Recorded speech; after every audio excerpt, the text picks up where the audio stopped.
When the frenzied dragon was human, he was a noble warrior. Now, forcibly converted into a twisted servant of his enemies, his mind is slowly breaking. He is bound by an irresistible blood oath to serve those he hates, but his original soul refuses to bow. This conflict has become a slow-acting poison, driving him to madness. And the hero he is meant to destroy may be the only thing that reminds him of the man he used to be. The frenzied dragon is intelligent, perhaps too intelligent for his own good. He watches as the heroes, the bringers of a mysterious silver power, inexplicably retreat. He assumes it's a complex trap, a feint designed to lure him out or to help their leader, the Silver Princess, escape. He refuses to believe the simple, idiotic truth. Their teleporter, a man named Crimson, is badly injured and completely useless. To force the heroes to reveal their hand, the frenzied dragon decides on a new strategy. He will ignore the others and target the princess directly. He knows that to save her, they will be forced to show him their true power. Meanwhile, the heroes are in chaos. Crimson is half dead from a botched teleport, unable to warp them to safety. The princess and her loyal soldiers, the winged bloodline, are forced to fight their way forward on foot, directly towards the enemy commander. They carve a bloody path through hordes of dragons, with twin sisters using sonic blasts and pinpoint rifle shots to clear the way. They are getting closer, but time is running out. The princess calls to Crimson, needing the frenzied dragon's exact location. But all the injured teleporter can do is give her a general area, warning that their enemy can use blood to enhance his sense of smell, creating a detection zone over 2 kilometers wide. Using this vague clue, the princess pushes her own senses to the limit and finally spots it, a patch of darkness in the forest that is somehow blacker than the rest. But the frenzied dragon has prepared a welcome party. He sacrifices his own low-level dragons, driving them into a 10-minute berserker rage that decimates the princess's forces. He then unleashes a thick, venomous fog, creating a death trap for them to walk right into. To him, the princess is nothing but bait. But as she steps into the clearing, the brilliant silver light radiating from her stops him cold. The light, it reminds him of someone, a ghost from his past. Princess Rax. In that moment of shocked hesitation, an assassin strikes from the shadows. The attack isn't fatal, but it throws the frenzied dragon's mind into chaos. As the assassin retreats, she reveals his greatest secret. The body on the surface is just a decoy. His true form is hiding 100 meters underground. With a roar of defiance, the Silver Princess plunges her power into the earth and violently drags the frenzied dragon's real body to the surface. But he barely notices.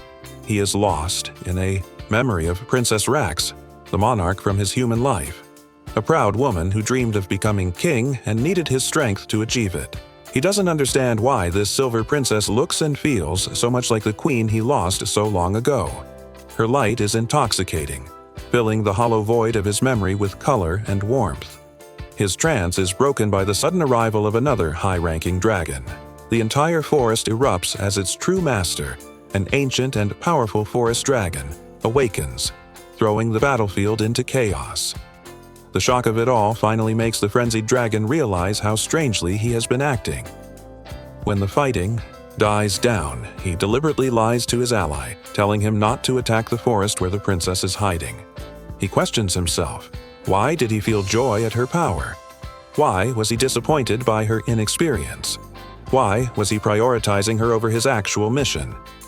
He remembers the man he once was, a proud warrior with comrades, friends, and a queen, Rax, to whom he had devoted his life. It was a shining era, full of purpose, and it all ended the day their mortal enemy appeared and beheaded his queen before his very eyes. Soon after, he was captured and transformed into the monster he is today. Seeing the Silver Princess and her fiercely loyal soldiers is like seeing the ghost of everything he lost. The truth is finally revealed. The world believes the Silver Princess is the reincarnation of the legendary Princess Rax, and now the frenzied dragon understands. Her unwavering spirit, her refusal to surrender. That is the slow-acting poison. It's reawakening his human soul, and the conflict is tearing him apart. Not wanting to see his past die a second time, he makes her an offer. Join us, he pleads. Become one of the bloodline. I will ask for you to be converted. If you are one of us, I will not have to kill you. The princess looks at him, not with fear, but with pity. She refuses. She tells him that her silver aura is the world's own will to resist its fate. She may not be his equal as a warrior or general, but in one thing, she is supreme: her will. This hand, she declares, cursed by magic, will rise in defiance. She reaches out, not just with her own power, but to the hearts of all her soldiers. She calls upon the living, the wounded, and the spirits of the dead. She asks them to entrust their will to her. 1,000 voices, 1,000 souls, all merge into a single point of light, gathering at the tip of her spear. This is her final answer, an attack made not of magic, but of pure, unbreakable spirit. But only Ragna knew the truth. His attack didn't defeat the turtle dragon.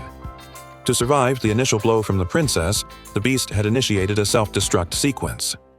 Ragna's final attack only hastened the inevitable. The frenzied dragon watched in horror, blaming himself for the loss of his comrade. But the turtle dragon held no grudge. He was a warrior. He had revered their queen, Rax, just like the frenzied dragon had. But while the frenzied dragon had loved Rax as a man loves a woman, the turtle dragon's love was that of a loyal soldier. And a soldier's duty is to the mission.